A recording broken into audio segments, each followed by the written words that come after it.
Welcome to NXTG news. ఈనాటి వార్త విశేషాలు. విద్యుత్ శాఖపై సచివాలయంలో రాష్ట్ర ముఖ్యమంత్రి చంద్రబాబు నాయుడు సమీక్ష నిర్వహించారు. రాష్ట్రంలో సౌర విద్యుత్ ఉత్పత్తిని ప్రోత్సహించే విషయంలో చేపట్టిన కార్యక్రమంపై సీఎం చంద్రబాబు అధికారులతో చర్చించారు. పీఎం సూర్యగర్ ప్రభుత్వ కార్యాలయాల్లో సోలార్ విద్యుత్ పరికరాల ఏర్పాట్లపై సమీక్షించారు. ఎస్సీ, ఎస్టీ వర్గాలకు చెందిన వారి గృహాలకు సోలార్ విద్యుత్ సౌకర్యం ఏర్పాటుపై సమీక్ష నిర్వహించిన సీఎం అధికారులకు పలు సూచనలు చేశారు. కుసుమ్ పథకం, సోలార్ విలేజ్ అంశాలపైన సీఎం చర్చించారు. 100% సోలార్ విద్యుత్ సరఫరాకు కుప్పం నియోజకవర్గాన్ని పైలట్ ప్రాజెక్టుగా ప్రభుత్వం ఎంపిక చేసింది. ఈవీఎంలను రద్దు చేసి దేశవ్యాప్తంగా ఎన్నికల్లో మళ్లీ బ్యాలెట్ విధానాన్ని తీసుకురావాలంటూ ప్రజాశాంతి పార్టీ అధ్యక్షుడు కేఏ పాల్ పిటిషన్ దాఖలు చేశారు. ఈ పిటిషన్పై అత్యున్నత న్యాయస్థానం ఆగ్రహం వ్యక్తం చేసింది. ఈవీఎం విధానాన్ని రద్దు చేసి తిరిగి పేపర్ బ్యాలెట్ పద్ధతిలో ఎన్నికలు నిర్వహించేలా ఆదేశాలు ఇవ్వాలని కోరుతూ కేఏ పాల్ పిటిషన్ దాఖలు చేశారు. విదేశాల్లో ఇప్పటికే బ్యాలెట్ విధానాన్ని అనుసరిస్తున్నారని, భారత్ కూడా దాన్నే కొనసాగిస్తే బాగుంటుందని అన్నారు. అంతేకాకుండా ఎన్నికల సందర్భంగా దేశంలో వేల కోట్లలో అవినీతి జరుగుతుందని ఆరోపించారు. ఈ పిటిషన్పై సుప్రీం ధర్మాసనం ఒకంత అసహనం వ్యక్తం చేసింది. ఇక్కడ ఏం జరుగుతోంది? మీరు గెలిస్తే ఈవీఎంలను ట్యాంపరింగ్ చేయలేదు అంటారు, ఓడిపోతే మాత్రం ఎలక్ట్రానిక్ ఓటింగ్ యంత్రాలు ట్యాంపరింగ్ జరిగిందంటారు. బ్యాలెట్ విధానాన్ని అనుసరించేసిన మాత్రాన అవినీతి ఆగిపోతుందని మీరు చెప్పగలరా అని ప్రశ్నించింది. అనంతరం ఈ పిటిషన్ కొట్టివేసింది. నైరుతి బంగాళాఖాతంలో ఏర్పడిన వాయుగుండం తీవ్ర వాయుగుండంగా మారింది. గంటకు 12 కిలోమీటర్ల వేగంతో ఉత్తర వాయువ్య దిశగా పయనిస్తోంది. ఈ ప్రభావంతో 5 రోజుల్లో రాయలసీమ, దక్షిణ కోస్తా, ఉత్తరాంధ్రలో మోస్తరు నుంచి భారీ వర్షాలు కురిసే అవకాశం ఉందని తెలిపారు. రానున్న 24 గంటల్లో నెల్లూరు, తిరుపతి జిల్లాల్లో, రానున్న 48 గంటల్లో అన్నమయ్య, ప్రకాశం, చిత్తూరు జిల్లాలో, ఈ నెల 30 నుంచి ఉత్తరాంధ్రలో మోస్తరు నుంచి భారీ వర్షాలు కురిసే అవకాశం ఉందని వాతావరణ శాఖ అధికారులు పేర్కొన్నారు. దక్షిణ కోస్తా తీరం వెంబడి గంటకు 45 కిలోమీటర్ల వేగంతో గాలులు వీస్తాయని, మత్స్యకారులు సముద్రంలో చేపల వేటకు వెళ్లరాదని తెలిపారు. రాష్ట్రంలోని అన్ని పోర్టుల్లో అధికారులు 1వ నెంబర్ ప్రమాద హెచ్చరికలు జారీ చేశారు. కూటమి ప్రభుత్వం రాజ్యాంగేతర శక్తిగా మారిందని మాజీ మంత్రి, వైసీపీ గుంటూరు జిల్లా అధ్యక్షులు అంబటి రాంబాబు ఆరోపించారు. ఎన్నికల హామీలను అమలు చేయకుండా రాజకీయ కక్ష సాధింపు చర్యలకు పాల్పడుతుందని దుయ్యబట్టారు. మరీ ముఖ్యంగా నారా లోకేష్ ఆధ్వర్యంలో రెడ్ బుక్ లోని అంశాలను అమలు చేస్తున్నారని మండిపడ్డారు. గుంటూరు బృందావన గార్డెన్స్ లోని వైసీపీ జిల్లా కార్యాలయంలో భారత రాజ్యాంగ ఆమోద దినోత్సవం పురస్కరించుకొని డాక్టర్ బిఆర్ అంబేద్కర్ చిత్రపటానికి వైసీపీ నేతలు పూలమాలలు వేసి ఘనంగా నివాళులు అర్పించారు. ఈ మేరకు ఏర్పాటు చేసిన మీడియా సమావేశంలో అంబటి రాంబాబు మాట్లాడుతూ, కూటమి ప్రభుత్వం ఆనాటి బ్రిటిష్ ప్రభుత్వం కంటే దారుణంగా వ్యవహరిస్తుందన్నారు. పోలీస్ శాఖను అడ్డం పెట్టుకుని రాజకీయ వేధింపులకు పాల్పడుతుందని ధ్వజమెత్తారు. ఈ కార్యక్రమంలో ఎమ్మెల్సీ చంద్రగిరి యేసరత్నం, డైమండ్ బాబు, వైసీపీ కార్పొరేటర్లు పాల్గొన్నారు. అమలు దినోత్సవాన్ని పురస్కరించుకొని డ్రాఫ్టింగ్ కమిటీ చైర్మన్, భారత రాజ్యాంగానికి డ్రాఫ్టింగ్ కమిటీ చైర్మన్గా వ్యవహరించినటువంటి బాబాసాహెబ్ అంబేద్కర్ గారికి ఈ సందర్భాన్ని పురస్కరించుకొని ఘనంగా వైఎస్ఆర్ కాంగ్రెస్ పార్టీ ఆఫీసులో నివాళులర్పించడం జరిగింది. భారతదేశానికి స్వాతంత్రం వచ్చిన తర్వాత భారతదేశానికి చక్కని పరిపాలన అందించేందుకు ఒక రాజ్యాంగాన్ని నిర్మించుకోవాలనే తలంపుతో ఆ రోజున ఉన్నటువంటి పెద్దలందరూ కూడా రాజ్యాంగానికి సంబంధించినటువంటి ఒక డ్రాఫ్టింగ్ కమిటీని ఏర్పాటు చేయడం జరిగింది. ఆ డ్రాఫ్టింగ్ కమిటీకి బాబాసాహెబ్ అంబేద్కర్ చైర్మన్గా ఉన్నారు. వారి నాయకత్వంలో భారతదేశంలోనే కాకుండా ప్రపంచంలో ఉన్నటువంటి అన్ని దేశాల యొక్క రాజ్యాంగాలను పరిశీలించి ప్రస్తుతం అమలవుతున్నటువంటి మన భారత రాజ్యాంగాన్ని నిర్మించారు.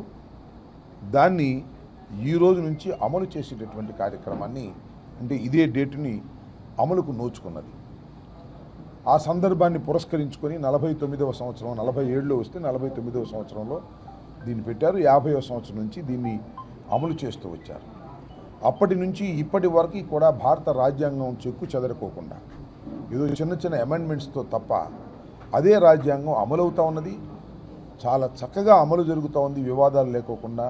అలాంటి గొప్ప రాజ్యాంగాన్ని రచించినటువంటి డాక్టర్ బిఆర్ అంబేద్కర్ గారికి ఈ సందర్భంగా ఘనంగా నివాళులర్పిస్తున్నాం. ఈ సందర్భంలో కొన్ని విషయాలు కూడా చెప్పాలి. ఏదైనా రాజ్యాంగం ప్రకారం నడవలసిందే.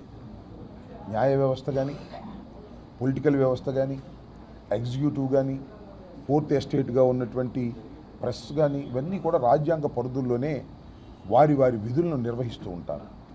ఎక్కడైనా ఎప్పుడైనా ఎవరికైనా ఇబ్బంది వచ్చినప్పుడు ఆ రాజ్యాంగం ప్రకారం మాత్రమే నడుచుకోవాలి తప్ప రాజ్యాంగేతర శక్తులుగా తయారు కాకూడదు. దురదృష్టం ఏమిటంటే ఇవాళ రాష్ట్రంలో నూతనంగా ఏర్పడినటువంటి ప్రభుత్వం రాజ్యాంగేతర శక్తిగా ఏర్పడి రాజ్యాంగాన్ని పక్కకు పెట్టి, రూల్స్ పక్కకు పెట్టి, చట్టాలను పక్కకు పెట్టి కక్ష సాధింపులుగా తయారవటం చాలా దురదృష్టకరమని మనవి చేస్తున్నాం. భారతదేశం ప్రపంచంలోనే అతిపెద్ద ప్రజాస్వామ్య దేశంగా పరిడవిల్లుతోందంటే దానికి కారణం అంబేద్కర్ రూపొందించిన రాజ్యాంగమే అని డీసీసీ అధ్యక్షులు చిలక విజయ్ కుమార్, మాజీ MLA Sheikh Mastan Vali, doctor John Babu వ్యాఖ్యానించారు. మోడీ ప్రభుత్వం భారత రాజ్యాంగాన్ని బలహీనపరిచిందని విమర్శించారు. మొన్నటిదాకా ఏపీలో రాజారెడ్డి రాజ్యాంగం నడిస్తే నేడు రెడ్ బుక్ రాజ్యాంగం నడుస్తుందని ఆరోపించారు. గుంటూరు కాంగ్రెస్ పార్టీ జిల్లా కార్యాలయంలో భారత రాజ్యాంగ ఆమోద దినోత్సవ కార్యక్రమం మంగళవారం జరిగింది. ఈ సందర్భంగా భారత రాజ్యాంగ నిర్మాత డాక్టర్ బిఆర్ అంబేద్కర్ చిత్రపటానికి కాంగ్రెస్ పార్టీ నాయకులు పూలమాలలు వేసి ఘనంగా నివాళులు అర్పించారు. ఈ మేరకు వారు మీడియాతో మాట్లాడుతూ భారత రాజ్యాంగాన్ని కాపాడే శక్తి కాంగ్రెస్ కు మాత్రమే ఉందని స్పష్టం చేశారు. రాజ్యాంగ స్ఫూర్తితో రాబోయే కాలంలో ప్రభుత్వ ప్రజా వ్యతిరేక విధానాలపై కాంగ్రెస్ పార్టీ పోరాడుతుందని ప్రకటించారు. ఈ సమావేశంలో కాంగ్రెస్ పార్టీ నాయకులు మాజీ ఎమ్మెల్యే లింగంశెట్టి ఈశ్వరరావు, బిర్లా సునీల్, సుధీర్ బాబు, గడ్డంపాల్, ఎస్ఎం ఖలీల్ తదితరులు పాల్గొన్నారు. మీడియాతో మాట్లాడుతూ భారత రాజ్యాంగాన్ని కాపాడే శక్తి కాంగ్రెస్ కు మాత్రమే ఉందని స్పష్టం చేశారు. రాజ్యాంగ స్ఫూర్తితో రాబోయే కాలంలో ప్రభుత్వ ప్రజా వ్యతిరేక విధానాలపై కాంగ్రెస్ పార్టీ పోరాడుతుందని ప్రకటించారు. ఈ సమావేశంలో కాంగ్రెస్ పార్టీ నాయకులు మాజీ ఎమ్మెల్యే లింగంశెట్టి ఈశ్వరరావు, బిర్లా సునీల్, సుధీర్ బాబు, తదితరులు పాల్గొన్నారు. మీడియాతో మాట్లాడుతూ భారత రాజ్యాంగాన్ని కాపాడే శక్తి కాంగ్రెస్ కు మాత్రమే ఉందని స్పష్టం చేశారు. రాబోయే కాలంలో ప్రభుత్వ ప్రజా వ్యతిరేక విధానాలపై కాంగ్రెస్ పార్టీ పోరాడుతుందని ప్రకటించారు. ఈ సమావేశంలో కాంగ్రెస్ పార్టీ నాయకులు మాజీ ఎమ్మెల్యే లింగంశెట్టి ఈశ్వరరావు, బిర్లా సునీల్, సుధీర్ బాబు, తదితరులు పాల్గొన్నారు. మీడియాతో మాట్లాడుతూ భారత రాజ్యాంగాన్ని కాపాడే శక్తి కాంగ్రెస్ కు మాత్రమే ఉందని స్పష్టం చేశారు. రాబోయే కాలంలో ప్రభుత్వ ప్రజా వ్యతిరేక విధానాలపై కాంగ్రెస్ పార్టీ పోరాడుతుందని ప్రకటించారు. ఈ సమావేశంలో కాంగ్రెస్ పార్టీ నాయకులు మాజీ ఎమ్మెల్యే లింగంశెట్టి ఈశ్వరరావు, బిర్లా సునీల్, సుధీర్ బాబు, తదితరులు పాల్గొన్నారు. మీడియాతో మాట్లాడుతూ భారత రాజ్యాంగాన్ని కాపాడే శక్తి కాంగ్రెస్ కు మాత్రమే ఉందని స్పష్టం చేశారు. రాబోయే కాలంలో ప్రభుత్వ ప్రజా వ్యతిరేక విధానాలపై కాంగ్రెస్ పార్టీ పోరాడుతుందని ప్రకటించారు. ఈ సమావేశంలో కాంగ్రెస్ పార్టీ నాయకులు మాజీ ఎమ్మెల్యే లింగంశెట్టి ఈశ్వరరావు, బిర్లా సునీల్, సుధీర్ బాబు, తదితరులు పాల్గొన్నారు. మీడియాతో మాట్లాడుతూ భారత రాజ్యాంగాన్ని కాపాడే శక్తి కాంగ్రెస్ కు మాత్రమే ఉందని స్పష్టం చేశారు. రాబోయే కాలంలో ప్రభుత్వ ప్రజా వ్యతిరేక విధానాలపై కాంగ్రెస్ ఈ సమావేశంలో కాంగ్రెస్ పార్టీ నాయకులు మాజీ ఎమ్మెల్యే లింగంశెట్టి ఈశ్వరరావు, బిర్లా సునీల్, సుధీర్ బాబు, తదితరులు పాల్గొన్నారు.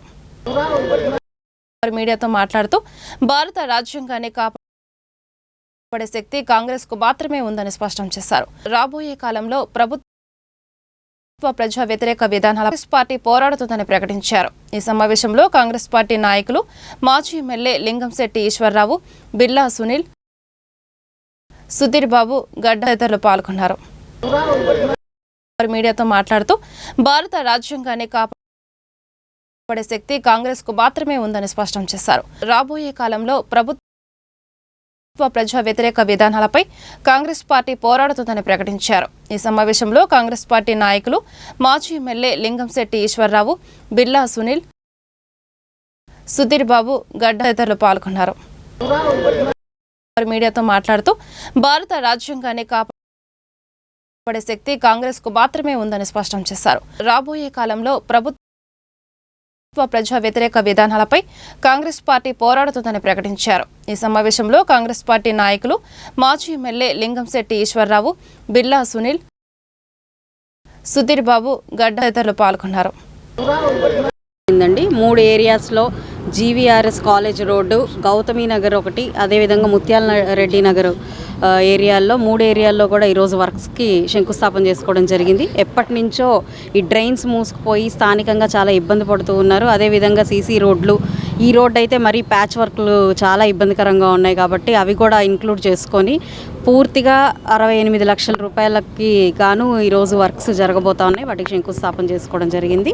ఒక 1 మంత్లోనే వర్క్స్ అన్ని పూర్తి చేసుకొని ప్రజలందరికీ సౌకర్యార్థం రోడ్స్ డ్రైన్స్ తీసుకొచ్చే ప్రయత్నం చేస్తున్నాము. అండ్ అదేవిధంగా కొన్ని ఏరియాస్లో ఈ వాటర్ పైప్ లైన్స్ సరిగ్గా లేక ఎప్పుడో వేసిన వాటర్ పైప్స్ అవ్వడం వల్ల వాటికి కూడా మళ్ళీ కొత్త ఎస్టిమేట్స్ వేయించి ఈరోజు హెచ్డిపి పైప్స్ ద్వారా వాటర్ సప్లై కూడా ఇవ్వడం జరుగుతూ ఉంది. వాటికి కూడా శంకుస్థాపన చేసుకోవడం జరిగిందండి. అండ్ అందరికీ కూడా సౌకర్యార్థం చాలా తొందరగా ఈ వర్క్స్ అన్ని పూర్తి చేసుకొని అందుబాటులోకి తీసుకొస్తామని చెప్తున్నాను. ప్రయత్నం చేస్తున్నాము. అండ్ అదేవిధంగా కొన్ని ఏరియాస్లో ఈ వాటర్ పైప్ లైన్స్ సరిగ్గా లేక ఎప్పుడో వేసిన వాటర్ పైప్స్ అవ్వడం వల్ల వాటికి కూడా మళ్ళీ కొత్త ఎస్టిమేట్స్ వేయించి ఈరోజు హెచ్డిపి పైప్స్ ద్వారా వాటర్ సప్లై కూడా ఇవ్వడం జరుగుతూ ఉంది. వాటికి కూడా శంకుస్థాపన చేసుకోవడం జరిగిందండి. అండ్ అందరికీ కూడా సౌకర్యార్థం చాలా తొందరగా ఈ వర్క్స్ అన్ని పూర్తి చేసుకొని అందుబాటులోకి తీసుకొస్తామని చెప్తున్నాను. ప్రయత్నం చేస్తున్నాము. అండ్ అదేవిధంగా కొన్ని ఏరియాస్లో ఈ వాటర్ పైప్ లైన్స్ సరిగ్గా లేక ఎప్పుడో వేసిన వాటర్ పైప్స్ అవ్వడం వల్ల వాటికి కూడా మళ్ళీ కొత్త ఎస్టిమేట్స్ వేయించి ఈరోజు హెచ్డిపి పైప్స్ ద్వారా వాటర్ సప్లై కూడా ఇవ్వడం జరుగుతూ ఉంది. వాటికి కూడా శంకుస్థాపన చేసుకోవడం జరిగిందండి. అండ్ అందరికీ కూడా సౌకర్యార్థం చాలా తొందరగా ఈ వర్క్స్ అన్ని పూర్తి చేసుకొని అందుబాటులోకి తీసుకొస్తామని చెప్తున్నాను. గుంటూరు గంటాలమ్మ చెట్టు వీధిలో వెంచేసి ఉన్న శ్రీ వాసవి కన్యక పరమేశ్వరి అమ్మవారి దేవస్థానంలో కార్తీక మాసం పురస్కరించుకొని సత్యనారాయణ స్వామి వ్రతం శాస్త్రోక్తంగా జరిగింది. మంగళవారం అత్యంత భక్తి శ్రద్ధల మధ్య జరిగిన ఈ వ్రతంలో పుణ్య దంపతులు పాల్గొన్నారు. ఈ సందర్భంగా ఆలయ అభివృద్ధి కమిటీ గౌరవ అధ్యక్షులు కొత్తూరి వెంకట నరసింహారావు, అధ్యక్షులు తెల్లాకుల లక్ష్మీ గురుప్రసాద్, కార్యదర్శి పెనుగొండ శ్రీనివాసరావు, డోగిపర్తి సుజాత మీడియాతో మాట్లాడుతూ వాసవి కన్యక పరమేశ్వరి అమ్మవారి దేవస్థానంలో నిత్యం పలు ఆధ్యాత్మిక కార్యక్రమాలు వైభవంగా జరుగుతాయని పేర్కొన్నారు. ప్రతి సంవత్సరం కార్తీక మాసంలో సత్యనారాయణ స్వామి వ్రతాన్ని ఘనంగా నిర్వహించుకుంటామని వివరించారు.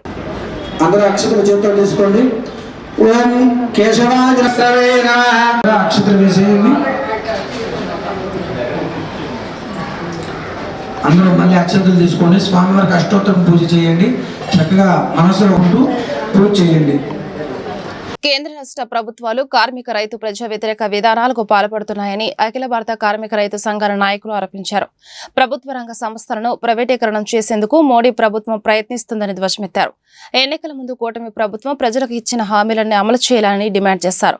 కేంద్ర రాష్ట్ర ప్రభుత్వాలు అవలంబిస్తున్న కార్మిక రైతు వ్యతిరేక విధానాలను నిరసిస్తూ మంగళవారం గుంటూరు మార్కెట్ సెంటర్లో అఖిల భారత రైతు కార్మిక సంఘాల ఆధ్వర్యంలో భారీ ప్రదర్శన బహిరంగ సభ జరిగింది. ఈ సందర్భంగా జంగల అజయ్ కుమార్ మాట్లాడుతూ విశాఖ ఉక్కు ఆంధ్రుల హక్కు అని నినదించారు. ఎట్టి పరిస్థితుల్లో విశాఖ స్టీల్ ప్లాంట్ ప్రైవేటీకరణను వ్యతిరేకిస్తామని ప్రకటించారు.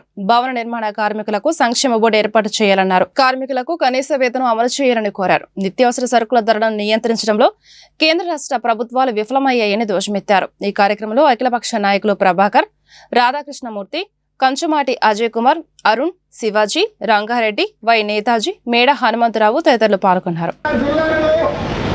మనలాగే వేల మంది, వందల మంది, లక్షల మంది రైతులు, కార్మికులు ప్రతిజ్ఞ తీసుకుంటూ భారత రాజ్యాంగాన్ని కాపాడుకుంటాం, మనవాళ్ళ నుండి మధుర్మాల నుండి కాపాడుకుంటామని చెప్పేసి కనీసం 2 పూట్ల తిండి తినలేని దౌర్భాగ్యకరమైనటువంటి కార్మిక చట్టాన్ని తెచ్చిన నరేంద్ర మోడీ 4 లేబర్ కోడ్లకి మనం వ్యతిరేకం.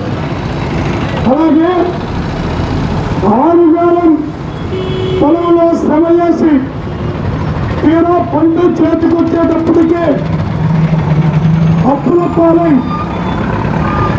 అదే భూమిలో పురుగు మందు లాగి లేదా అదే భూమిలో చెట్టుకి ఉరితాడు బిగించుకునేటటువంటి పరిస్థితులు కల్పించేటటువంటి 3 రైతు వ్యతిరేక నల్ల చట్టాలకి వ్యతిరేకంగా జరుగుతున్నటువంటి ఉద్యమం. అంతేకాకుండా 32 మంది విద్యార్థులు ప్రాణం బలిదానం చేసి అమరులై 72 మంది వామపక్ష ఎమ్మెల్యేలు, ఎంపీలు పదవీ త్యాగాలు చేసి రాష్ట్రమంతా ఉవ్వెత్తున ఉద్యమం జరిగి లాఠీలు నెత్తి మీద పగిలిన విశాఖ ఉక్కు ఆంధ్రుల హక్కుని సాధించుకున్న విశాఖ కోసం మన రాష్ట్రంలో జరుగుతున్నటువంటి ఉద్యమాలు. అంతేకాకుండా భవన నిర్మాణ కార్మికులు ఉదయం నుంచి సాయంత్రం దాకా చేయడానికి పని ఒకప్పుడు ఇసుక ఫ్రీగా దొరికేది. పోయిన ప్రభుత్వంలో ప్రారంభమైంది ఇసుక దోపిడీ. అదే దోపిడీని ప్రారంభిస్తూ భవన నిర్మాణ కార్మిక రంగాన్ని ఛిద్రం చేసి వాళ్ళు ఇష్టం వచ్చినటువంటి వాళ్ళకి ఇసుకని అమ్ముకుంటూ ఉన్నటువంటి వాళ్ళు ఎన్నికల ముందు చంద్రబాబు వాగ్దానం చేశాడు, నేను కనుక అధికారంలోకి వస్తే ఖచ్చితంగా భవన నిర్మాణ కార్మికులకి సంక్షేమ బోర్డు తెస్తానని వాగ్దానం చేశాడు. 5 నెలలు దాటి 6 నెలలకు వస్తున్నాం, కనీసం మాట మాత్రం కూడా సక్రమంగా రావచ్చు. గుంటూరు నగరాన్ని రాజధాని నగరంగా తీర్చిదిద్దుతామని గుంటూరు పశ్చిమ ఎమ్మెల్యే గల్లా మాధవి స్పష్టం చేశారు. హైదరాబాద్, విజయవాడకు దీటుగా గుంటూరు నగరాన్ని అన్ని విధాలా అభివృద్ధి చేస్తామని చెప్పారు. గత వైసీపీ ప్రభుత్వం నిర్వాహకం వలన అండర్ గ్రౌండ్ డ్రైనేజీ పనులు అసంపూర్తిగా నిలిచిపోయాయని ఆరోపించారు. రాష్ట్ర మున్సిపల్ శాఖ మంత్రి నారాయణ చొరవతో త్వరలోని యూజీడీ పనులు పూర్తి చేస్తామన్నారు. బుధవారం స్థానిక 45వ డివిజన్ల పలు అభివృద్ధి పనులకు జరిగిన శంకుస్థాపన కార్యక్రమంలో గుంటూరు పశ్చిమ ఎమ్మెల్యే గల్లా మాధవి పాల్గొన్నారు. ఈ సందర్భంగా ఆమె మీడియాతో మాట్లాడుతూ గుంటూరు పశ్చిమ నియోజకవర్గ అభివృద్ధి శరవేగంగా జరుగుతుందన్నారు. నగరవాసులకు మెరుగైన మౌలిక వసతులతో పాటు కనీస సౌకర్యాలు కల్పిస్తామని చెప్పారు. ఈ కార్యక్రమంలో కూటమి నాయకులు పాల్గొన్నారు. ఈ రోజు సీసీ రోడ్లు, డ్రైన్లు, అదేవిధంగా హెచ్డిపిఈ వాటర్ పైపులు శంకుస్థాపన చేసుకోవడం జరిగిందండి. 3 ఏరియాస్లో జీవీఆర్ఎస్ కాలేజ్ రోడ్డు, గౌతమి నగర్ ఒకటి, అదేవిధంగా ముత్యాల రెడ్డి నగర్ ఏరియాల్లో 3 ఏరియాల్లో కూడా ఈరోజు వర్క్స్కి శంకుస్థాపన చేసుకోవడం జరిగింది. ఎప్పటి నుంచో ఈ డ్రైన్స్ మూసుకుపోయి స్థానికంగా చాలా ఇబ్బంది పడుతూ ఉన్నారు. అదేవిధంగా సీసీ రోడ్లు, ఈ రోడ్డు అయితే మరీ ప్యాచ్ వర్క్లు చాలా ఇబ్బందికరంగా ఉన్నాయి కాబట్టి అవి కూడా ఇంక్లూడ్ చేసుకొని పూర్తిగా 68 లక్షల రూపాయలకి గాను ఈరోజు వర్క్స్ జరగబోతా ఉన్నాయి. వాటికి శంకుస్థాపన చేసుకోవడం జరిగింది. ఒక 1 మంత్లోనే వర్క్స్ అన్ని పూర్తి చేసుకొని ప్రజలందరికీ సౌకర్యార్థం రోడ్స్, డ్రైన్స్ తీసుకొచ్చే ప్రయత్నం చేస్తున్నాము. అండ్ అదేవిధంగా కొన్ని ఏరియాస్లో ఈ వాటర్ పైప్ లైన్స్ సరిగ్గా లేక ఎప్పుడో వేసిన వాటర్ పైప్స్ అవ్వడం వల్ల వాటికి కూడా మళ్ళీ కొత్త ఎస్టిమేట్స్ వేయించి ఈరోజు హెచ్డిపి పైప్స్ ద్వారా వాటర్ సప్లై కూడా ఇవ్వడం జరుగుతూ ఉంది. వాటికి కూడా శంకుస్థాపన చేసుకోవడం జరిగిందండి. అండ్ అందరికీ కూడా సౌకర్యార్థం చాలా తొందరగా ఈ వర్క్స్ అన్ని పూర్తి చేసుకొని అందుబాటులోకి తీసుకొస్తామని చెప్తున్నాను. నేను ఒక హామీ అనుకోండి, ధీమా అనుకోండి, మీరు ఏదైనా అనుకోండి, రానున్న సంవత్సరం లోపు ఖచ్చితంగా ఒక హైదరాబాద్, విజయవాడకి ధీటుగా మన గుంటూరు తయారవబోతా ఉంది. రాజధాని నగరానికి అత్యంత చేరువుగా ఉంది. దీనికి ఒక రోడ్డు ఇన్ఫ్రాస్ట్రక్చరే కాకుండా మరిన్ని సౌలభ్యాలు, సౌకర్యాలు అన్నీ కూడా తీసుకొచ్చే ప్రయత్నం చేస్తూ ఉన్నాము. మేమందరం కూడా డెడికేటెడ్గా ఉన్నాము. మా ఎంపీ గారు చాలా సీరియస్గా ఉన్నారు దీని మీద. సో అందరం కృషి చేసి ఎట్టి పరిస్థితిలో గుంటూరు నగరానికి ఒక వైభవాన్ని మాత్రం ఎట్టి పరిస్థితిలో మా హయాంలో తీసుకొచ్చి తీరుతామని మాత్రం చెప్తున్నాను. వైసీపీ పాలనలో గుంటూరు నగర అభివృద్ధి పడకేసిందని గుంటూరు తూర్పు ఎమ్మెల్యే మహమ్మద్ నజీర్ అహ్మద్ ఆరోపించారు. కూటమి ప్రభుత్వ పాలనలో గుంటూరు ప్రగతి పరుగులు తీస్తుందని చెప్పారు. ఈ 5 నెలల కాలంలో 5 కోట్ల రూపాయల అభివృద్ధి పనులు గుంటూరు తూర్పు నియోజకవర్గంలో జరిగాయని పేర్కొన్నారు. రాజావారి తోటలో 10 లక్షల రూపాయలతో, శారదా కాలనీలో 75 లక్షల రూపాయలతో చేపట్టిన అభివృద్ధి పనులకు ఎమ్మెల్యే శంకుస్థాపన చేశారు. ఈ మేరకు ఎమ్మెల్యే నజీర్ అహ్మద్ మీడియాతో మాట్లాడుతూ తూర్పు నియోజకవర్గంలో మెరుగైన మౌలిక వసతులతో పాటు కనీస సౌకర్యాలు కల్పిస్తామన్నారు. అభివృద్ధి చెందిన ప్రాంతాలకు దీటుగా పేదలు నివసించే ప్రాంతాలను అభివృద్ధి చేస్తామని ప్రకటించారు.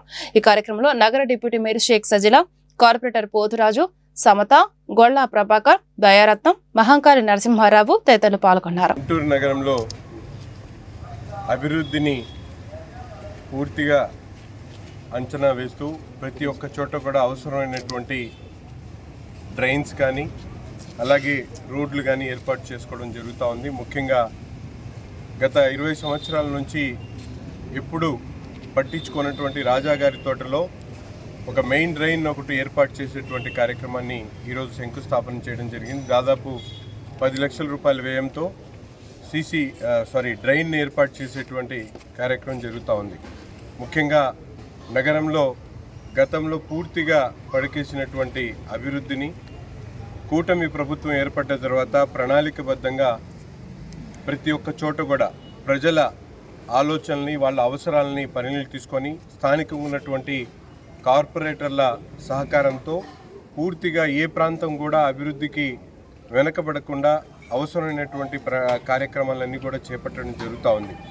గత 5 నెలల నుంచి దాదాపు 8 కోట్ల రూపాయల అభివృద్ధి కార్యక్రమాలని గుంటూరు తూర్పు నియోజకవర్గంలో చేపట్టడం జరిగింది. రాబోయేటువంటి రోజుల్లో ప్రధాన డ్రైన్లతో పాటు సీసీ రోడ్లు, అవసరమైనటువంటి ప్రతి ఒక్క కార్యక్రమాన్ని నిన్న మీరు చూశారు. డొంక రోడ్డు 3 వంతెనలు దాదాపు 15 సంవత్సరాల నుంచి నీళ్లు ఆగేటువంటి పరిస్థితి, అటు నుంచి చుక్క నీరు పడినా కూడా పూర్తిగా బురదమయ్యేటువంటి పరిస్థితుల నుంచి రాబోయేటువంటి 2-3 నెలల్లో ఆ ప్రాంతం పూర్తిగా అభివృద్ధి చెంది ఎక్కడ కూడా ఒక చుక్క నీరు ఆకుండా అటు నుంచి ప్రయాణం చేసేటువంటి ప్రతి ఒక్కరికి కూడా సౌకర్యం కలిగించేటువంటి విధంగా ప్రణాళికబద్ధంగా ముందుకు సాగుతూ ఉన్నాం. తప్పకుండా గుంటూరు నగర ప్రజలు ఎక్కడ ఎటువంటి సమస్యలు ఉన్నా తప్పకుండా కూటమి నాయకులకు కానీ కార్పొరేటర్లకు కానీ దృష్టికి తీసుకుని వచ్చి తమ సమస్యలను పరిష్కరించవలసిందిగా ప్రతి ఒక్కరిని కూడా కోరుకుంటున్నాం. బడుగు బలహీన వర్గాలు నివసించేటువంటి శారదా కాలనీ ప్రాంతంలో ముఖ్యంగా రెక్కాడితే డొక్కాడనటువంటి